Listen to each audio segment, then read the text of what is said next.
সংগঠনের প্রতিষ্ঠা বার্ষিকীর অনুষ্ঠানের আগে তৃণমূল ছাত্র পরিষদকে কড়া বার্তা পার্থ চট্টোপাধ্যায়ের। টিএমসিপির নেতা কর্মীদের প্রতি তাঁর কড়া বার্তা, মমতা বন্দ্যোপাধ্যায় এখন আগের থেকেও অনেক বেশি কঠোর, ফলে কেউ কোনো অন্যায় করলে দল রেয়াত করবে না।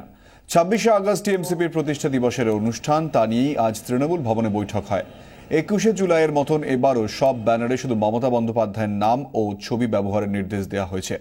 সেই সঙ্গে ছাত্র সংসদগুলির অনুষ্ঠান নিয়েও সংগঠনকে কড়া বার্তা দিয়েছেন পার্থ। বাইরের চিত্র তারকা নয়, কলেজের ছাত্রছাত্রীদের দিয়ে ফেস্টে অনুষ্ঠান করানোরও পরামর্শ দিয়েছেন তিনি।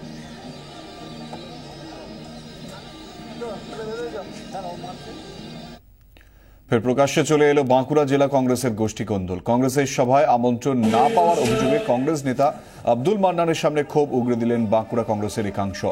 রবিবার বাঁকুড়ায় দলের নবনির্বাচিত বিধায়কদের সম্বর্ধনা সভার আয়োজন করে জেলা কংগ্রেস। উপস্থিত ছিলেন আব্দুল মান্নান। সভায় দেখা যায়নি কংগ্রেসের প্রাক্তন জেলা সভানেত্রী রাধারানী বন্দ্যোপাধ্যায় ও গুরুত্বপূর্ণ নেতা অরূপ বন্দ্যোপাধ্যায়কে। পরে অবশ্য এই দুজন আব্দুল মান্নানের সঙ্গে দেখা করে জেলা কংগ্রেসের বর্তমান সভাপতি নীলমাধব গুপ্তের বিরুদ্ধে অভিযোগ করেন।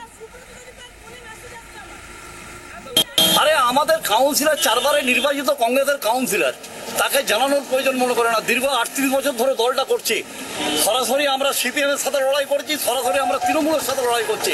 তাহলে কাদের নিয়ে কংগ্রেস করছেন উনি? উনি কি মনে করেন নিজের পাট্টা কোনো জমিদারি পেয়েছেন নাকি উনি, যে যাই সেটাই করবেন? এর প্রতিবাদ জানানোর জন্য আমাদের নেতা আব্দুল মান্নানকে আমরা জানালাম এবং অরূপ ব্যানার্জিকে মেসেজ দিয়েছে, ওইটাতেই পেয়েছেন। এরপর আমি সবাইকে আমন্ত্রণ জানিয়েছি, যদি কেউ না আসেন তো আমি আর কি করবো? আমাকে তাহলে পায়ে হাতে ধরে বলতে হবে যে আপনি আপনারা আসুন, আমার বাবার শ্রাদ্ধ, আমার মেয়ের বিয়ে। তাহলে যদি হয় এরপর থেকে আমি সভাপতিকে জিজ্ঞেস করবো যে মেসেজ করে আসছেন না, অজিত বাবুকে বলবো যে আয়নারাম পায়ে ধরে কাউকে যে আমি বলতে পারবো না, তাতে আমি সভাপতি আছি, থাকছি না থাকি, আমাকে সরিয়ে দেখ। পোকেম্যানের সঙ্গে দেখা করিয়ে দেওয়ার নাম করে হাওড়ার 9 বছরের এক শিশুকে অপহরণ করল দুষ্কৃতীরা। শেষ পর্যন্ত অবশ্য সফল হয়নি দুষ্কৃতীরা। হাওড়া স্টেশনে শিশুটি কাঁদতে শুরু করলে পুলিশের নজরে পড়ে।